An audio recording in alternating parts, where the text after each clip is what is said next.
It's the state of the dungeon. It's a video that Rob does about his games. Yeah! Hello, friends. It's I, Rob, here in my basement lair. Today, with another State of the Dungeon address. Yes, indeed. This was for the night of January 21st, 2021. The game Ghostbusters.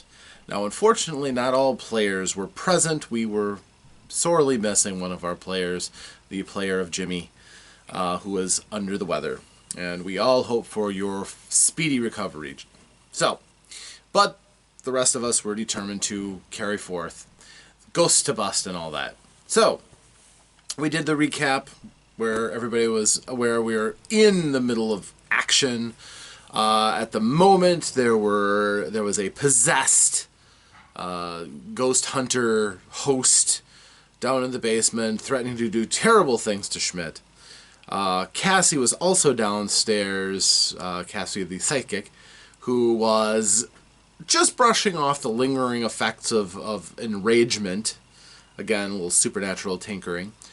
And the athlete, Ben, was hanging, still blinded, from a hole in the floor above into the basement. All of his regions down here were exposed to the enraged Cassie. And at the same time, Billy was upstairs trying to make some sense of it and help out where he could, but he and Maggie had both spotted that the center of the ghost manifestation was in the center of the foyer, where it was constantly sending out its influence to do bad things to the group.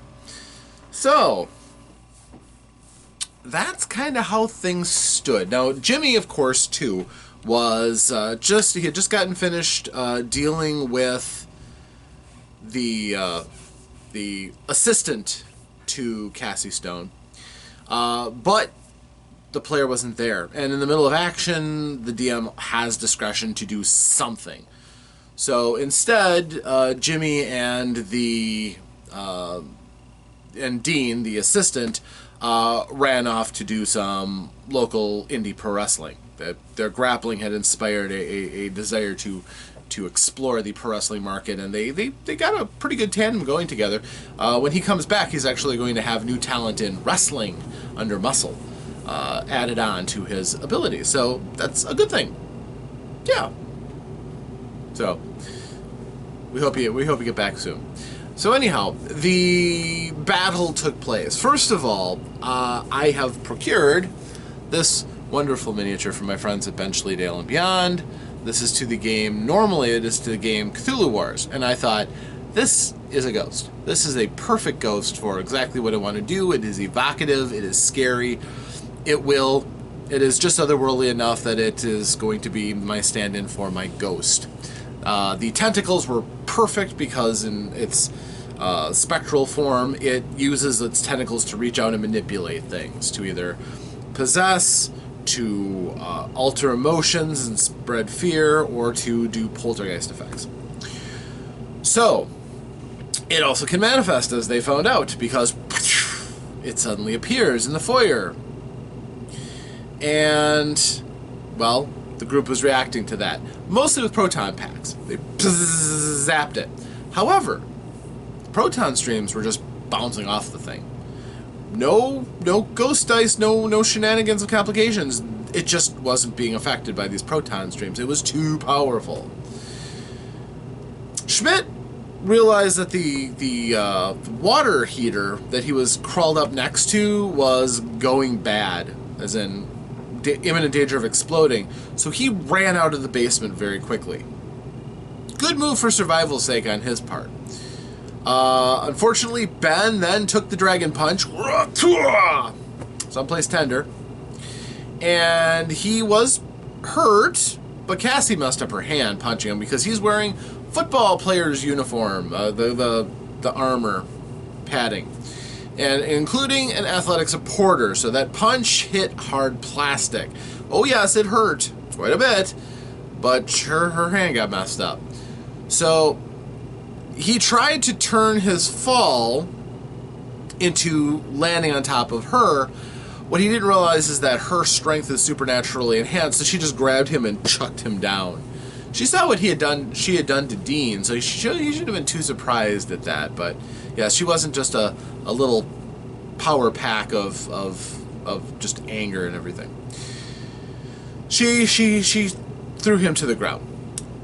Now at the same time, Cassie was shrugging off the anger effects and realized that something was seriously wrong with Cassie Stone, star of the Ghostbusters. So she started thinking, how do you stop somebody who's possessed? The glowing eyes were a pretty dead giveaway. So she thought, make some holy water. She didn't want to zap her with a proton pack. So she thought, okay, well, we'll splash her with some holy water. The problem is that holy water was in very short supply. So she ran over to the sink. There's a sink in the basement. She turned it on, and a brownish sludge came out. It hadn't been run in years. So that wasn't going to help her any. Truth. So at the same time, Billy and Maggie were upstairs trying to deal with the ghost as best as they could. But again, it just didn't seem to be that impressed by them. And when Schmidt and the others ran up the stairs to escape from the basement, the only one who did not run up was Cassie. Cassie Stone, I should say.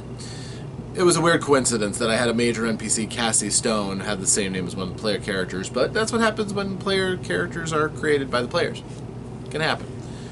So, at any rate, Cassie Stone's still in the basement. The rest of them were running out, and they got to see the back end of the ghost. And the back end wasn't all that attractive either. But while Billy ran out, he made a tactical retreat because this thing had already demonstrated a clear desire to hurt men. And he, being a male, didn't think that Maggie was in as much danger. He was right. But when Schmidt and Ben came up from the staircase through the pantry into the back, they came out into the dining room, and there's the back end of the creature. It sensed them, turned around, and started menacing. Schmidt tried running away because he was already beat up. Again, discretion, the better part of valor. But the thing lashed out with tentacles, and as he tried to flee, crashing through the relatively desiccated and fairly feeble back door, he botched horribly and slammed into the door and got floored and basically offered himself up to the tentacles at that rate. Now, Ben, genuinely trying to be heroic, he's got a proton pack, so he wants to step on the tentacles and zap. Well, he stepped on the tentacles, but that made the zapping harder. So what he ended up doing was just completely missing the ghost altogether. Not exactly the most promising looking young Ghostbusters so far, but still, the ghost has been getting tagged and is not having any problems. And then they heard a sharp sound of, "Hey, ghost! Not done with you yet." Cassie had pulled herself up through the hole in the floor after jumping up, pulling herself up. She is quite strong. And she moved up because the thing is concentrating on the men. It's not concentrating on possessing Cassie anymore. She broke free, and the thing turns around and she punched it. Okay. She is brave. She is glory hungry. Punching a 15-foot long ghost with huge tentacles and massive overbite. If you saw this thing bearing down on you, would you punch this thing in the face? But she did. And the thing went arm and gobbled her up. And they were like, no! Ben was behind it now, and he realized that what had happened to her. So as the thing turned around to continue bringing its everything to bear, Schmidt escaped because Ben had been standing on its tentacles. Ben realized that he had to do what he could to try to get her out, so he ran at the creature, slid underneath it and mule kicked up with his feet into its underbelly. Now this thing was already having a hard time because she was still fighting inside of it. It was still, they could tell that it was taking some internal punishment from her. So when he kicked it, she popped out halfway and then dragged herself out on her own action. And then Ben continued the slide and got through the other side. Well, for all that happened, again, they kept taking shots, but Billy realized that they weren't doing anything at this point, and that it was a really fool's errand. Eventually the ghost was going to get them if they stuck around, and so he decided it was time to leave. Now Cassie, the psychic, actually did a reading on the ghost to try to get some information. All she could tell was that there were 3 female faces in anger and rage embodied inside this ghost. So, it's a gestalt ghost. It's not just a single ghost. This is a problem. It's too powerful by a combined force to be beaten by them at this point. So, they really had to run. They didn't have much choice. Billy came back and kept trying to hold them off. Eventually, Cassie Stone picked up Cassie and ran out of the place, even though she's all slimy and goopy. She's still strong and wanted to get everybody out. And Ben picked up Billy and ran on fireman's carry and took him out, running after Maggie. So they all got out of the house. The ghost faded from view since there was nobody left inside the house to haunt. And they all met up back at the car. Cassie Stone was filthy. Her people started trying to take care of her. There was a long, lingering look between her and Ben, who is her big fan. Who knows what could happen there, but he did demonstrate active heroism, and, she's not immune to his boyish good looks and charm and, muscles. So, eventually the Ghost Badgers did take off, but the group was still determined to try to do something. Well, most of them were ready to go and explore their avenues, but Schmidt was not done. Beat up as he was, he grabbed a proton pack, he grabbed a ghost trap, and he was determinedly set in to go and take care of the ghost. Rather than play out anything, I merely had him roll dice. And he rolled, and as a result, he got pantsed, tied up in cord, and shot out the chimney to hit the roof and roll down to the ground, taking a little bit more damage. But again, just to emphasize, they can't beat the ghost as they are with the tactics they were using. So, he took that as a lesson. So at this point, the group split up. They needed to do some research. So, Billy, Maggie, and Cassie decided they were going to go out and start exploring those avenues.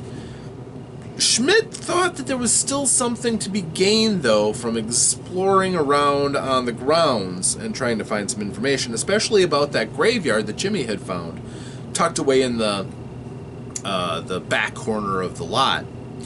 And, quite honestly, Ben didn't really want to see him risk going back in or doing something that would get him in trouble, so he stuck around and carried on a conversation with his walkie-talkie. Psst! I'm talking on this walkie-talkie. Can anybody hear me? Psst! Ben is fine. So Schmidt found out that there are 3 gravestones that are made of very precious marble. However, they are all weather-worn. There's no actual writing on them. They're just 3 identical stones. Off to the side, there's a smaller, very common stone with, again, no writing or anything on it. And threaded throughout the grasses that are growing over the 3 gravestones are entwined all kinds of little blue flowers, like bluebells. This being late spring, a little early for these to come up, so or actually mid-spring. So that's unusual. So he picks a bunch of those.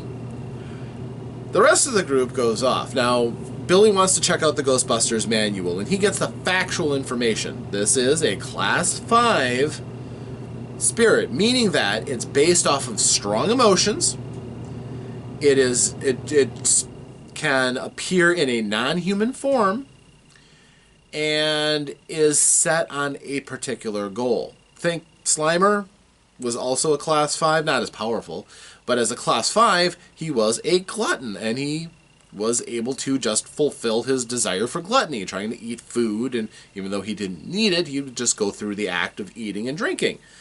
Well, this is doing the act of murdering people, so, there's a little difference. And so he found the factual information out. Now, the ladies decided that they were going to go and try to get information about the house. The best way they thought of at first was the Historical Society, and Fond du Lac does have a Historical Society. So, despite the fact that Cassie was a little confused, at this point onward, Cassie Stone does not come back at this juncture of the story, so Cassie is purely the psychic. That's all we're going to refer to her as, Cassie. Cassie was driving and she got a little confused. She was going to go to the library, and she was redirected to where the actual Historical Society is, outside of a historical residence called Galloway House. It sometimes has a nice thing to set an adventure in a place that you are familiar with. So, they go to the Historical Society. They go into the building, and there they see that there is a big room. It's got lots of files. It's got lots of boxes of information. It's got some museum-grade pieces. And there's one man in a kind of a horrible-looking brown jacket, slacks. He's a little bit on the older side, and, he's going through the filing cabinet. And they come up, and they're like, "Excuse me, sir, we need your help." And he's like, "Well, hello there, ladies. Sure is a beautiful day out there." And he was stuck in slow motion. So, yes, his name was Dan Schnell. And that got a chuckle out of the player of Ben, because he realized that Schnell in German means fast. And he was not. It's ironic. It's great. And apparently there's, I'd forgotten in Zootopia, there's a sloth clerk who is also exhibits kind of the same thing. So I might have been inspired. So sue me. So anyhow, Maggie she's spunky. She's also not very patient. So she's blowing a gasket waiting for this guy. But Cassie is the voice of reason in this, and is sweet talking to try to get in on some information. Along the way, a ghost die was rolled, which means a complication shows up. So their good personal friend, Eugene Nettle from the DNR, showed up, who claimed that he was there looking for some information himself, but he was so unhappy to see that they were there harassing this poor clerk, Mr. Schnell, and basically threatened them again. However, he didn't really have anything to stand on. They weren't doing anything dangerous and doing any real harm, although Eugene was willing to throw in charges of malfeasance and doing bad things to historical documents, because they were doing research on the Bichelle house, the mansion that they were in. So, eventually he starts leaving, and then Billy comes in and intentionally knocks Eugene out by pushing the door into him. But he smooth talks his way through it. He doesn't get any extra trouble, or even though Eugene was ready to, go and have him arrested for assault with a door, he talked it down, and they just felt like they got one up on Eugene this time. So they did find out some interesting facts about the people who lived there, that there were 3 daughters. And the 3 daughters of the Bichelles, who originally built the house, were Esmeralda, Beatrice, and Winifred. And that they all died under suspicious circumstances, each a day apart from the others. And they all died in the blush of health in their youth. And there was a mention that there was a person who was under suspicion, who was a Lieutenant Sharpton. But no real information. These were just newspaper clippings about the house and the owner and things like that.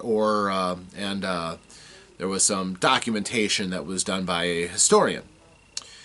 So they were looking through the information, but it really didn't give them much more than a starting point.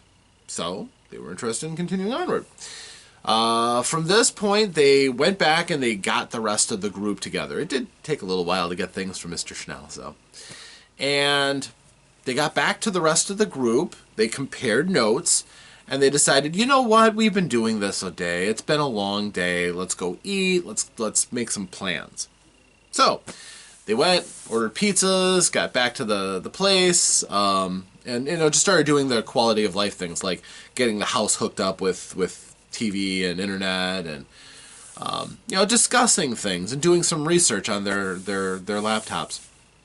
And for the most part, there wasn't a great deal, because this is, while there's all kinds of things about the hauntings, that's very much in the public eye, actual information about the history of things really didn't come to them very well, and they didn't roll well enough to get the good information. So instead they decided they would go to the library for more specialized information, which was fine. They would do that the next day. At the same time, everybody kind of had their own plans for what they were going to do. The next day, Schmidt was going to go and raid the attic and see if there was anything of any use. Ben was going to lift heavy objects and keep toned. Billy was going to take care of all the paperwork that Eugene had left for him to comply with all the EPA regulations and all of his business responsibilities for starting up the business and everything. And Maggie and Cassie were going to go to the library and do some investigative work. They also found out that the house had previously been in a trust, which was managed by a fellow named Sheridan in the nearby city of Oshkosh. They contacted him, and they wanted to know, of course, more information about what had happened, the deaths that had happened in the house, and anything about the Bichelles. And he said that he actually had some ledgers and documents that had been passed over by trustees, because the house had always been in financial management. Even when Bichelle started up, he still had other people who were handling his money. He wasn't a money man. He was just a guy who could make it. So as a result, they had insurance inspections and things like that. So anybody who died, there was a lengthy, very dry and factual bit of information about what happened. And so, but the document wasn't immediately available. It would be available at the end of next day. So that gave them something to do. And so they eventually went to bed. There was a lot of talk and planning and so on and so forth, but unless I'm missing something, which is possible, I didn't get a lot of sleep last night, they started up the next day. No great crisis happened overnight. So they all break off. Now, Schmidt was ready, and he was already in the house, and Ben wasn't doing anything overly productive, just moving things around, pumping iron. So Schmidt went up into the attic, and he found the things that people had already seen. Except for one odd thing, the mannequins seemed to move around. They were all clustered together in a huddle this time. They weren't last time. But they got the ghost from the house, so why? They don't know. But he was looking through all the trunks and everything. He found a lot of old clothes. He found a wedding dress, and on top of the wedding dress was a large red gem crystal thing. Pretty good size. It's substantial. It looks very nice. He also found the trunk full of old books. He was interested in the books, so he was looking through them, and most of them were first and second edition printings from the early 1900s. He did find a couple of things. He found a very good document about British hauntings that was actually covered in an almost clinical scientific fashion. It's considered one of the finer resources from the earliest of really dedicated occultists that kept track of things on a what is perceived and experimented upon rather than just superstition and collections of folklore. So he had plenty of reading to do. Plus there were a couple of other useful books, like a fun medical journal from Civil War, explaining some of the advances in medicine that had taken place that people had learned from that time, like sterilization and things. So yeah, it was a productive time, and he got some good reading in. As a result, if he's going to do anything with parapsychology or occult for the rest of the session, he gets a bonus die added on because of his prep work. This is how I choose to reward people for thinking ahead and doing things to prepare themselves for, a chore that's coming up that they know about. For them, Ben went to go get his workout stuff, and actually, instead of just lifting couches, he went and got irons to pump. Billy took care of his stuff pretty easily. He dumped it off on the family lawyer. He's getting a lot of latitude because running the paperwork isn't necessarily the most fun thing, and I'm not making him do it. His dad's got people to do that, so he's pushing it off. Yay, rich kid. So he went off to go and work with Cassie and Maggie. They go to the library. They start doing some research.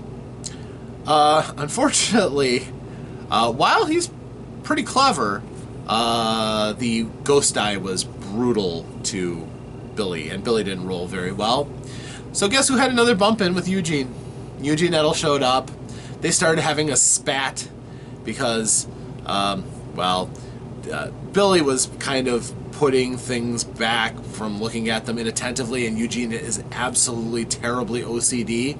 So he started accosting him about his lack of attention to detail and his defilement of the Dewey Decimal System.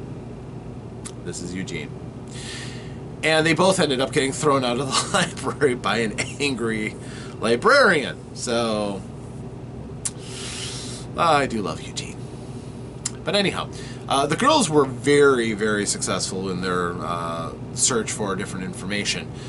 They found out, first of all, an interesting piece on more details on unfinished mysteries, unexplained murders and deaths.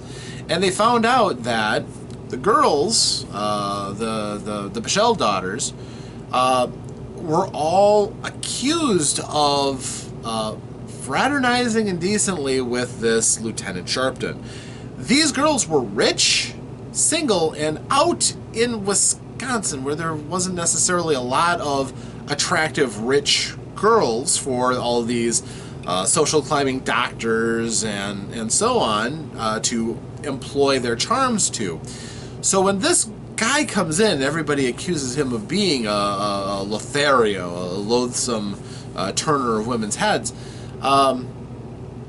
because their advances were getting rebuffed, but he was spending a bit of time around the estate. That was a bit of a scandal, and that actually continued along. So that when they passed away, Sharpton was shortly thereafter not seen anymore. He was last seen having a loud disagreement with the father of the daughters, one Michael Bichelle. And as a result, nobody knows what happened to Sharpton. Thoughts that he could have continued his grifting ways and moved on, changed his name, who knows. Or foul play could have happened. There was an interview done by the police that was detailed about to the father, who was, of course, in mourning over his daughters, but nothing came of it. He was not detained, and they never arrested anybody for the murders, for the deaths. Now, the girls' deaths were ruled as death by the vapors, some generic thing when medicine doesn't quite explain everything. And because they were rich and the father wanted to just kind of sweep it all under without a lengthy investigation, the bodies were never autopsied to any great degree. So it was never discovered if they were poisoned, fell ill from the plague, or something like that. They just were buried quietly in a ceremony. So, shortly, not too terribly long after that, the father did die. The house went into trust and changed some hands, so on. At this point, also, they found out that there were 3 other people had died in the house, and that they were all men. So, nobody stayed in that house for more than a couple of years, just because it's very uncomfortable, and many of them just plain out said it was haunted. Things were moving around. They were victimized by fits of rage and things like that. So, they gathered quite a bit of information. Now, Maggie rolled really well for hers, and she found a book not detailing mysteries, but she found one about examples of the lives of the well-to-do of the time period, and found somebody had interviewed the daughters while they were alive.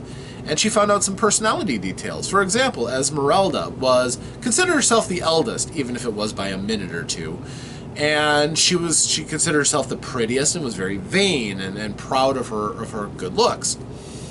Despite the fact they're triplets and they all look pretty close to each other, she thought she was the prettiest, and that was a big part. The middle daughter, Beatrice, was very avaricious. She liked being the daughter of a wealthy person and wanted nothing more than to marry a wealthy man who would continue to shower her with gewgaws and trinkets and things. And the youngest daughter, Winifred, it was romantic. And the three sisters did not like each other at all because they were so different in their likes and personalities that they fought horribly. And Winifred just wanted to find a man, fall in love, and leave. She didn't care about the money. She just wanted to leave. She wanted to fall in love. She was romantic. So they got some interesting clues about the nature of the women who make up the spectral gestalt of the ghost of Michelle Mansion. So they brought back their information, and they talked. Made some plans about how they could possibly defeat this ghost by causing their personalities to pull apart and stop working together and fight each other. And to this end, they started, making some plans. They went to Oshkosh and got the books that they needed from Mr. Sheridan. And a nice conversation. They got the information they needed because they were very polite and everything worked out fairly well. They basically found out much of the same information. It really didn't break any new boundaries. Just basically confirming a lot of what they had already known. A little bit more detail on the deaths of the people who had been murdered, but they were all apparently killed by accident, and they all just happened to be men. But the suspicions about how they died, well, considering there's a large angry ghost in the place, yeah. So, they came up with some plans for an attack. And it went something like this. Then they were going to go the next day because they didn't really want to go after the ghost at night. Standards. So they wanted to go during the day because it would make them feel braver. Fair. And this was the plan. They were going to play on the girls' romantic notions. And so what they were going to do is they were going to take their smoothest talker, Schmidt, and they went and they found a military uniform in the steamer trunks that actually fit the time period. It actually was cosplay worthy. It really looked authentic. And it fits him. So he can dress up and act to be Lieutenant Sharpton, possibly, the stand-in for this. Ben also found some military garb, not quite as accurate for the time period, a little bit later, but he's going as the second in command or attaché to the lieutenant.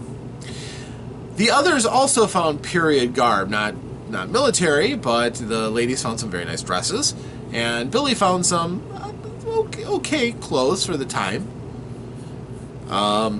And Schmidt also has purloined the red gem. He told them he did. It's not like he stole it from the group, but he let them know, yeah, I've got it. So we'll see what happens there. So their idea was they were going to go during daylight, and they were going to go and basically surround the ghost. Schmidt was going to try to fast talk the ghosts and somehow play off their personalities against each other. Somehow. I'm not sure if they've completely crystallized how that's going to work. If things go really bad, Billy's going to grab Schmidt, not Billy. Ben is going to grab Schmidt and run. He has practically nothing, no gear for himself. He's keeping his hands open and ready to help out. The rest of them have proton packs, a couple of ghost traps, and they have fanned around the room to provide support. And if any of the spirits of the individual sisters break free, to quickly try to trap them. So the next day, they go out to the house and find out that the house has been taped up and a warning that the house is now considered a crime scene. Well, there's a phone number on the notice that it is taped, and there are fresh padlocks holding the door shut. So Billy calls the police and asks what's going on. They mentioned that there was an assault on Cassie Stone. The media company heard that she had been attacked and wanted the house basically sectioned off and investigated. So, and also Cassie doesn't have any really good evidence of the adventures that took place because all of her cameras and sensors got smashed. The ghost is pretty thorough. So all they had were the external cameras, which didn't get a great deal. So all they know is the house is closed. Billy was like, well, we want to get in. We're actually supposed to go in and take care of this ghost. We're the Ghostbusters. And the police said, well, you're going to have to wait until after our investigation. We'll get back to you. Billy said, well, you know where we're at. Click. Now the group has gotten a little bit of an attitude going. The prior night, they had actually called their employer, Haas Zettler. And Maggie did the talking first, trying to get some information out of him about, you know, what he knew about the house in general, which he didn't know anything. He was just getting it as an investment. It seemed like it was one of those too good to be true deals. So she just hung up on him. So when Billy calls back to tell him, yeah, your house is haunted and we found ghosts, he's like, your secretary has a temper. I like her. I'd like to hire her. Hilarious. But Billy basically dared the police to stop them from going in. Well, Ben decided that he was going to exercise that might and break off one of the padlocks using the pick from the Alpine kit that he was carrying, and just eventually reached up and grabbed it. However, because he rolled the ghost die and he's incredibly strong, he actually just pulled the whole door off of the frame. He put it back, sort of. It's not attached anymore, but it's there. It was a nice gesture. So they go in. And this time, it's a lot different from the last time they went. Of course, last time they went in, Schmidt went in after Cassie and Dean, who were investigating the house doing their show. And he just kind of stepped in. And then things started to get weird. No. This time, they go in. The weirdness starts immediately. They all feel chill terror. They know that something is here. It is familiar with them. It knows them. And it knows something's going on. So when Schmidt goes in, he immediately, despite the fact that he's got cool off the charts, he starts to feel extremely nervous. And then he starts to feel this chill sensation that shoots up his spine. Not sure why, but he's got this chill sensation. The rest of them go in, and they all experience this, but to a much lesser degree than Schmidt is experiencing it. Cassie does a reading. And she's just trying to feel what's going on, and she sees that Schmidt is there, but at the same time, superimposed over Schmidt, she sees another man. Slenderer than Schmidt, but wirier and probably just as strong. Devilishly handsome, dark eyes, dark hair, military uniform too. They're like, something's going on here. And then, bedlam. Phantoms start appearing to be socialites walking through the foyer. They see a servant come down the stairs with the tray. They see the cook come out. All of them half phantoms. The upper torsos, very kind of wispy and vague. They see wealthy men going by smoking cigars. Odd, but nothing that even qualifies as a Type 1 ghost. These are not ghosts, these are emanations. They are fragments of emotions and memory. But then they hear it. Footsteps coming from upstairs around where the bedrooms were. So at this point, the Ghostbusters fan out. Cassie, Maggie fan out around so that they're next to the bend in the staircase going up to the balcony overlooking the ground level of the foyer. The chandelier that fell down and almost took out Billy is hanging overhead, but it's magically repaired, as is most of the damage to the the floor. The hole is not much more than a dimple in the floor anymore. Billy is staying by the door. He's got his ghost pack handy, but he's filming the whole thing because, well, quite honestly, Haas asked him to. And I think he realizes it'll be good for their Ghostbusters brand, too, to have some documentation of their actions. While Ben and Schmidt are in the middle of the room, again, looking very much like their military guys, the ghost appears. Comes out of the hallway above the balcony, looks, glaring at Schmidt. Just eyes are locked right on. All of them. All 70-some eyes. And it starts coming down the stairs.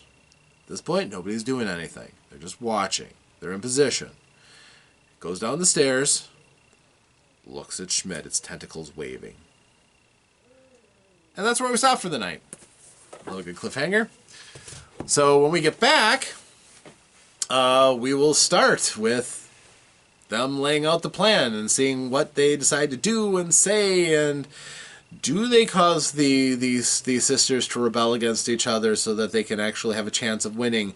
Do they find out the mystery of exactly what happened, and if Schmidt is actually possessed or something is going on with that spiritual overlay he's got? Are they going to be able to match wits against the sheer spectral power of this ghost? They already know it's quite powerful. Will Cassie Stone actually come back and do anything? Who knows? Will the police show up and have them all arrested for breaking into a crime scene? Who knows? We'll find out, and one thing's for sure, it's going to be a crazy fun ride. I am predicting that the next one will be the last one, and then we will move on to another game after that, so hopefully you're all looking forward to that. I'm going to something a bit more old school. Well, still old school. So thank you for joining me. This has been my State of the Dungeon address. I'm Rob, and I'll see you the next time I crawl in front of this camera and make another one of these videos. Thank you and farewell.